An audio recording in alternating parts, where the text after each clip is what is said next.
नमस्कार।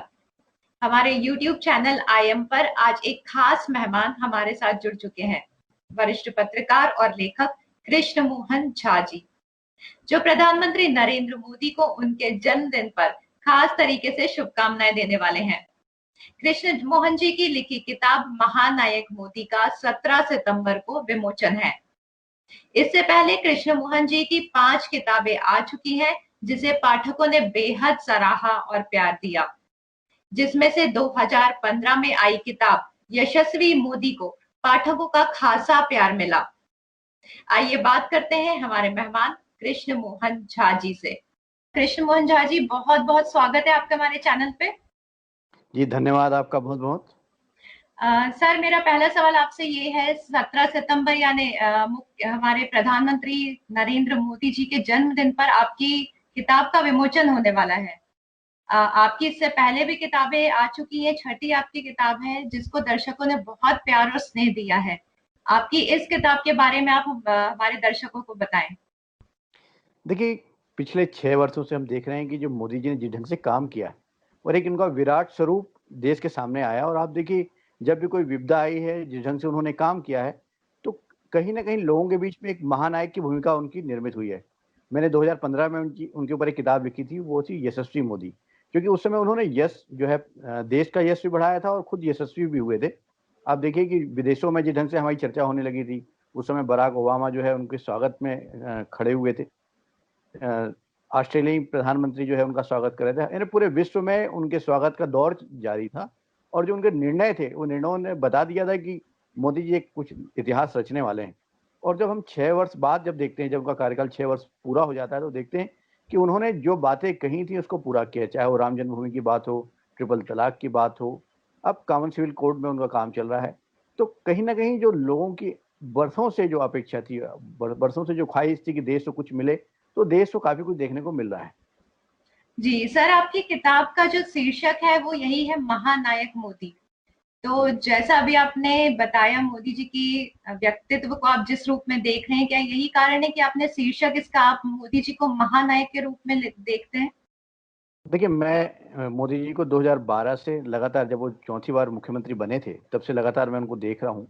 और हर एक कदम पे मैं उनके साथ चलता रहा। जिस जिस दिन उनको चुनाव कैंपेन का प्रभारी बनाया गया था, उस दिन को भी मैंने देखा। तो ऐसी हर एक चीज़ों पे, हर एक उनकी गतिविधियों पे मेरी नज़र थी। और आप यदि नवभारत टाइम्स के ब्लॉग में जाएंगी, तो मेरे करीब 350 आर्टिकल हैं, जिसमें से 200 से ज़्यादा आर्टिकल केवल मोदी जी के ऊपर हैं। जी। तो मोदी जी के हर स्टेप को लगातार मैं बारीकी से अध्ययन कर रहा था।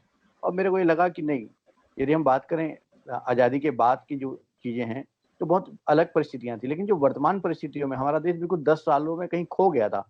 युवाओं के प्रति जो है, युवाओं का आकर्षण खो गया था, उनको रोजगार नहीं मिल रहा था, कहीं कुछ नहीं हो रहा था। और विदेश की जब बात की जाती थी, विदेश में हमारी स्थिति बिल्कुल निरीह स्थिति थी। हम दोयम दर्जे का व्यवहार हो रहा था। लेकिन जिस ढंग से मोदी जी ने अपने आप को प्रस्तुत किया, तो कहीं ना कहीं विदेश में हमारी साख धाक बढ़ी। और हम बहुत सारे मामलों में, यानी आप ये देखिए कि यूएनओ में जब मोदी जी ने बात रखी, तो उसमें अमेरिका ने हमारे साथ निभाया। तो आज भी जब चीन से बात हो रही है, तो अभी आज देखिए ट्रंप जो है साथ में बने हुए।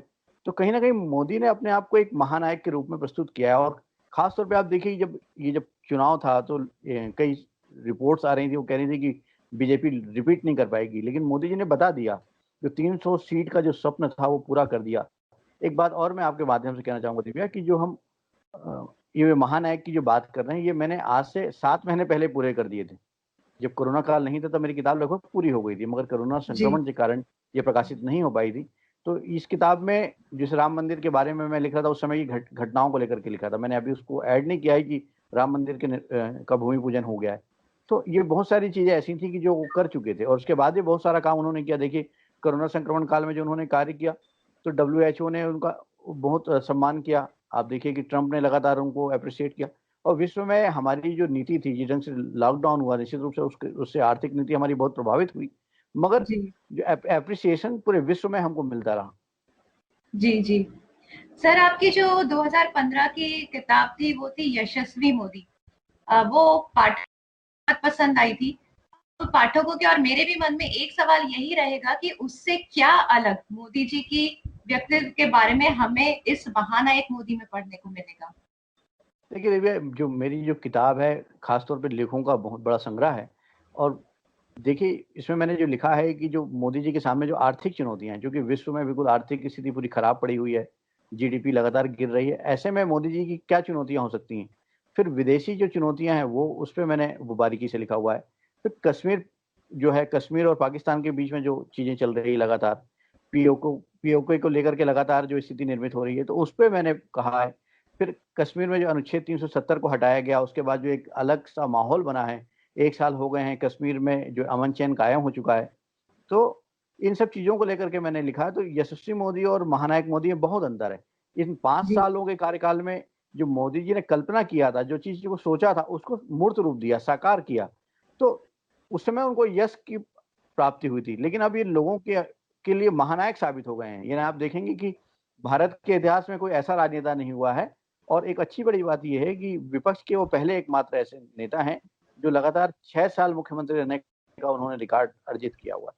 तो कहीं ना कहीं जी मोदी जी लोगों के बीच में बहुत लोकप्रिय हो रहे हैं, खासतौर पे महिलाओं के बीच में, युवाओं के बीच में जो उनका मान सम्मान बढ़ रहा है। तो कहीं ना कहीं उनको महानायक जो है वो दर्जा उनको हासिल होता जा रहा है उसको। जी सर, आपने बहुत बारीकी से प्रधानमंत्री मोदी की जिंदगी को पढ़ा है, समझा है। शायद उस वक्त से जब वो गुजरात के मुख्यमंत्री थे। आप अब इन 6 साल में, या मैं कहूँ कि जो पहला उनका कार्यकाल था बतौर प्रधानमंत्री, और अभी जो 1 साल हुआ है, आप मोदी जी में कितना अंतर देखते हो? उनकी कार्य प्रणाली में क्या आपको एक फर्क देख रहे हैं? देखिए बहुत जमीन आसमान का अंतर है दिव्या। यदि हम बात करते हैं कि पहले कार्यकाल में और आज के कार्यकाल में, तो उन्होंने बहुत कम बात कही है, बहुत कम बात कही और काम बहुत किया है। यदि हम बात करें अनुच्छेद 370 की, किसी ने कल्पना नहीं की थी कि अनुच्छेद 370 इतनी जल्दी लागू हो जाएगा कश्मीर में। यदि हमारी बात करें ट्रिपल तलाक की, तो कोई इसको, यानी आप देखिए सुसाइडल अटेम्प्ट है, इतना बड़ा विरोध, इतनी सारी चीजें हैं, लेकिन उसके बाद उन्होंने जिस ढंग से आप देखेंगे कि जो नोटबंदी का काम किया था 2016 में, तो सब चकित रह गए थे। और उस चकित रहने के कारण भी आप देखिए कि 2016 में ये स्थिति बनी थी कि लोग कह रहे थे कि यूपी इलेक्शन हार जाएंगे, उसका इफेक्ट जो है चुनाव में पड़ेगा, जीएसटी लागू करने की बात हुई। तो मोदी जी के कार्यकलापों में काफी अंतर आया। आप देखेंगे कि वो पहले थोड़ा डिफेंसिव थे, अब बिल्कुल अब अपने अपने कार्य में ज्यादा वो है। और उन्होंने सारा सत्ते का जो बागडोर है वो। बिल्कुल। सर, आपसे एक सवाल मेरा और है। यहाँ पर आपकी ये छठी किताब है, जी। तो आपकी किताबों पर जब एक नजर मारते हैं तो लगता है कि आपका एक जो झुकाव है वो भाजपा की तरफ हमेशा से रहा है। तो क्या यही कारण है कि आप मोदी जी पे एक ये दूसरी किताब आपने लिखी है? मोदी जी के देखिए अलावा मैं कोई और पर्सनालिटी क्यों नहीं? देखिए मेरे को मोदी जी एक ऐसे शख्सियत दिखाई देते हैं जो हर एक आम आदमी को लेके चलते हैं, हर एक आम आदमी की भावनाओं की काम करते हैं। तो यही बताइए कि मैंने एक मोदी जो है मेरे लिए भी एक महानायक है, मैं उनको महानायक के रूप में देखता हूँ और उनको एक आदर्श मानता हूँ राजनीति में। क्योंकि इतने संघर्ष की राजनीति, चूंकि हम जानते हैं, हमने जब उनको देखा है 1998 में मध्य प्रदेश के चुनाव प्रभारी रहे हैं वो, तो एक संघर्ष का काल था। हम भी पत्रकारिता की शुरुआती दौर थी उसमें, तो हमने देखा है कि एक संघर्ष 1998 का, उसके बाद फिर बड़ी बिगड़ी स्थिति में गुजरात का मुख्यमंत्री बनना। उस समय शंकर सिंह बाघेला और तमाम तरह के लोग थे जो राजनीतिक उठापटक मचाए हुए थे। लेकिन वहां की राजनीति को स्थिरता प्रदान करना और गुजरात में लगातार भाजपा का जीतना। आप देखिए कि गुजरात का जब चुनाव हुआ तो ये किसी ने ये नहीं सोचा था कि जीएसटी और जो नोटबंदी है गुजरात को बहुत ज्यादा इफेक्टेड करेगी और बीजेपी इस बार जी चुनाव नहीं जीत पाएगी। तो कुल मिलाकर के जो महानायक मोदी, मैं इसलिए कहता हूँ क्योंकि किसी व्यक्ति में आगे चल करके मैं किसी व्यक्ति पे किताब कभी नहीं लिखूंगा। और जो मेरी जो आगे भी जो किताब आएगी वो मोदी जी से ही जुड़ी रहेगी। इसके अतिरिक्त जो है मैं अभी काम कर रहा हूँ संघ को लेकर के, कि जो जी संघ आप देखेंगे कि 19 जो है वो अब 2025 में जो है वो 100 साल पूरे करने जा रहा है। जी 1925 में उसकी स्थापना हुई थी। तो 1925 से लेकर के आज तक संघ किस ढंग से बदला, किस संघर्षों से गुजरा है। और आप देखिए कि जो इतने बड़े आभा मंडल में जो इतना बड़ा आज बीजेपी का जो नेटवर्क खड़ा हुआ है, तो कहीं ना कहीं संघ की अहम भूमिका रही है। तो मेरा ये मानना है कि जो आरंभिक दौर से किस ढंग से संघर्ष रहा है, यदि हम देवरस जी की बात करें, गोलवलकर जी की बात करें, तो इन तमाम लोगों की जब हम बात करते हैं तो देखते हैं कि एक भारी संघर्ष के बाद जो आज जो उनकी कल्पना थी कि हिंदू राष्ट्र की बात होती थी, हिंदू संस्कृति की बात होती थी, कहीं ना कहीं अब वो फलीभूत होती दिखाई दे रही। तो जो मूल में जो चीज है उसको लेकर के मैं काम कर रहा हूँ। तो आने वाले समय में ये किताबें बहुत जल्दी आप लोगों को देखने मिलेगी। जी मतलब पाठकों को जो आपकी अगली किताब का इंतजार रहेगा, तो वो हम ये मान के चले कि संघ से जुड़ी किताबें आपकी आएंगी। जी, निश्चित रूप से जो अगली मेरी किताब है वो संघ के बदलते स्वरूप को लेकर के किताब है। इसके जी। अतिरिक्त मैंने अभी जो कोरोना संक्रमण काल था, इसमें मेरे अभी 40 लेख हैं। मैंने शुरुआती दौर में, आप कोई बात जानकर के बड़ी खुशी भी होगी कि मैंने जनवरी में मैंने आर्टिकल लिखा था जो प्रजातंत्र और देश के बड़े अखबारों में छपा था। उसमें मैंने राष्ट्र को सचेत किया था कि कोरोना महामारी का रूप लेगी। उसके बाद से जो कोरोना को लेकर के जो स्थितियां पूरे देश में निर्मित हुई, उस पर लगातार मैं काम करता रहा। तो 35 से 40 आर्टिकलों का एक संग्रह बहुत जल्द मार्केट में आने वाला है। वो अक्टूबर या नवंबर के महीने में लोगों के बीच में होगा। जी सर, एक आखिरी सवाल आपसे, आपका ज्यादा समय नहीं लूंगी। संघ के अलावा और अगर प्रधानमंत्री मोदी के अलावा देखें तो कौन सी ऐसी शख्सियत है जो आपको लगता है कि जिनके ऊपर किताब आनी चाहिए, लोगों को उनके बारे में ज्यादा जानकारियां होनी चाहिए? देखिए, मैं इसके बाद जब बात करूं इन सब चीज़ों को, तो एक मेरे मन में बहुत लंबे समय से एक कृष्ण का चरित्र, और मेरा नाम भी कृष्ण मोहन है, तो मैं कहीं ना कहीं कृष्ण के चरित्र से बहुत प्रभावित हूँ। तो आने वाले समय में मेरा बहुत जो ड्रीम है, क्योंकि ये तो कहीं ना कहीं मेरी चीज़ें हैं, मेरे अंदर की एक महत्वाकांक्षाएं थी, कुछ थी कि ऐसी किताबें लिखूं जिससे जो चर्चा अलग बने। तो ऐसी ये जी। चर्चा के कारण मैंने लिखी, लेकिन जो मेरे जो ड्रीम प्रोजेक्ट है वो कृष्ण पे काम करने का है। तो मेरे को लगता है कि आने वाले 4-5 सालों में वो कृष्ण को लेकर के मैं कोई उपन्यास लिखूंगा। और उसमें आपने देखा होगा कि हर लोगों को, हर व्यक्ति को प्रभावित किया है कृष्ण के चरित्र ने। कहीं ना कहीं आप भी उनसे बहुत प्रभावित होंगी।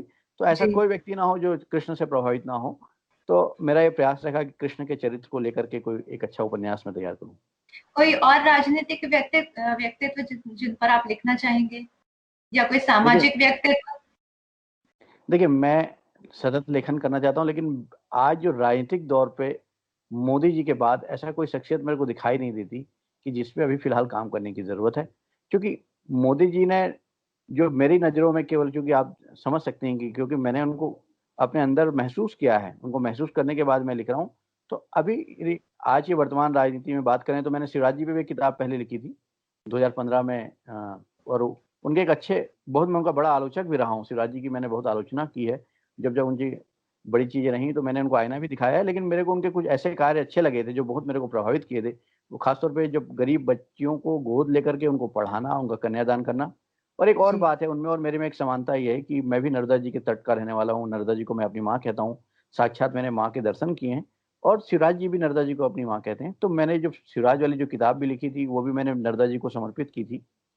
तो कहीं ना कहीं उनका चरित्र भी एक अलग रहा है, अलग प्रभावित किया है। मध्य प्रदेश में लोग उनके दीवाने हैं।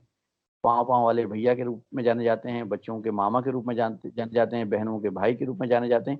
तो उनकी लोकप्रियता अब आप देख लीजिए कि कोरोना काल में वो मुख्यमंत्री बने हैं, 4 से साढ़े 4 महीने में उन्होंने एक अलग माहौल क्रिएट कर दिया है। जो पूर्व मुख्यमंत्री थे, जो कहीं खोए हुए थे, उनसे मिलना लोगों को कठिन था, लेकिन आज शिवराज जी की जो लोकप्रियता है वो बड़े चरम पर है।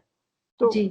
उनका भी एक उनका व्यक्तित्व भी है। लेकिन जहां तक यदि हम बात करें, अब आप कह रहे हैं लिखने के लिए, तो अब लिखने के लिए मैंने कहा ना कि इसके बाद, मोदी जी के बाद ऐसा कोई अभी चरित्र दिखाई नहीं दे रहा है जी। कि जिन पे लिखा जाए। सर, योगी आदित्यनाथ, क्योंकि पूरा देश प्रधानमंत्री मोदी के बाद एक जो कुछ मिलती जुलती छवि पाता है, वो पाता है योगी जी में। बहुत सही आपने कहा दिव्या। अभी मैंने एक लेख भी लिखा था कि जो भारत में अब जो है योगी मॉडल लागू होगा। जिस ढंग से पूरे देश में गुजरात मॉडल चल रहा था, अब योगी मॉडल लागू होगा। और जिस ढंग से आप देखिए कि कोरोना काल में उन्होंने बात करी, जब बच्चों को लाने की बात आई तो सबसे पहले उन्होंने वो किया। मजदूरों के पलायन को रोकने की बात आई तो उन्होंने सबसे आगे रहा।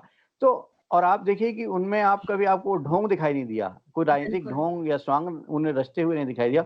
जो जिस दिलेरी से उन्होंने काम किया, योगी जी ने, यदि कोरोना काल की यदि हम बात करते हैं, तो बड़ी दिलेरी से उन्होंने काम किया था हर बिल्कुल जगह। सर, क्योंकि मैं यहाँ पर अपना पर्सनल एक्सपीरियंस जरूर शेयर करना चाहूंगी, क्योंकि मैं दिल्ली से सटे हुए यूपी के इलाके में रह रही हूँ।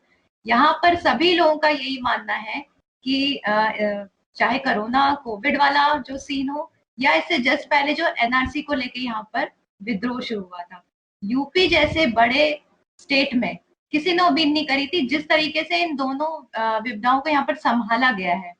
मैं बहुत सारे अलग अलग राज्य में, जहाँ मेरे कुछ लोगों से जुड़ाव है, मैं उनके एक्सपीरियंस देखती हूँ। यूपी में बहुत अच्छे इंतजाम किए गए हैं, और उसके बाद से योगी जी की जो छवि थी वो और किसी एक अलग ही स्तर पे चली गई है। तो मेरा आपसे सवाल इसीलिए था कि क्या योगी जी के बारे में आप विचार करेंगे किताब लिखने को? देखिए, आने वाली परिस्थितियाँ कैसी होती हैं उसको देखा जाएगा, लेकिन मैं योगी जी के लिए लेख ज़रूर लिखता रहता हूँ, सतत छप रहे हैं। अब मैंने तय किया हुआ है कि आने वाले समय में किसी व्यक्ति पे अब मैं नहीं लिखूँगा, क्योंकि मेरे को अब एक चरित्र मिल गया है कृष्ण का, उस चरित्र पे मैं काम कर रहा हूँ और ये संघ वाली किताब कंप्लीट होने के बाद मैं उसी किताब में लगूँगा। बिल्कुल। कृष्ण मोहन जी, आपको बहुत बहुत शुभकामनाएं हमारे चैनल की तरफ से भी और आपके सभी पाठकों की तरफ से। आपकी सबको उम्मीद रहेगी जितनी जल्दी मार्केट में आपकी किताब आती है। और मैं आपसे एक छोटी सी और जानना चाहूंगी कि पाठकों को कहाँ कहाँ पर अवेलेबल हो पाएंगी किताबें आपकी? देखिए, ये जो हमारा पब्लिकेशन है वो प्रयास कर रहा है कि पूरे देश भर में जो मेन एज व्हीलर्स हैं वहाँ पे उपलब्ध हो जाए और देश के सभी जो बुक स्टॉल्स हैं वहाँ तक पहुँचाने का पूरा प्रयास होगा। दिव्या, एक बात और मैं आपको बताना चाहूँगा कि मैंने मोदी जी पे एक गीत की रचना की थी 2015 पे। यदि जी। आप यूट्यूब में सर्च मारेंगे तो शान बढ़ाने आया हूँ करके एक गीत है मेरा, उनके जी। व्यक्तित्व पे, जिसको जी। अमित त्रिवेदी जो बड़े प्रख्यात सिंगर हैं उन्होंने गाया है। तो कहीं न कहीं मैं आपसे कहा ना कि मैंने पूरी चीज़ों पे मैं कहीं मोदी से बड़ा प्रभावित रहा हूँ। लोग इसी कारण मुझसे कहते हैं कि आप भाजपा में हैं। तो भाजपा मैं नहीं हूँ, मैं भाजपा मोदी जी का जो कार्य है उससे मैं काफ़ी प्रभावित रहा हूँ। जी, बिल्कुल। आपने जिस गीत का ज़िक्र किया, इस वीडियो के अंत में हम अपने दर्शकों को वो गीत ज़रूर सुनाएँगे, हमारे रिकॉर्ड में रखा हुआ है। और आपको बहुत सारी आपकी किताब के लिए शुभकामनाएँ। आपसे फिर मुलाकात करेंगे। आपका समय देने के लिए शुक्रिया। ठीक, धन्यवाद। नमस्कार। अखिल विश्व में मैं भारत की शान बढ़ाने आया हूँ, अंधकार में आशाओं के दीप जलाने आया हूँ। माना राह कठिन है मेरी पर बुलंद है हौसले, माना राह कठिन है मेरी पर बुलंद है हौसले। सपना नहीं हकीकत में कुछ कर दिखलाने आया हूँ, शान बढ़ाने आया हूँ, कुछ कर दिखलाने आया हूँ।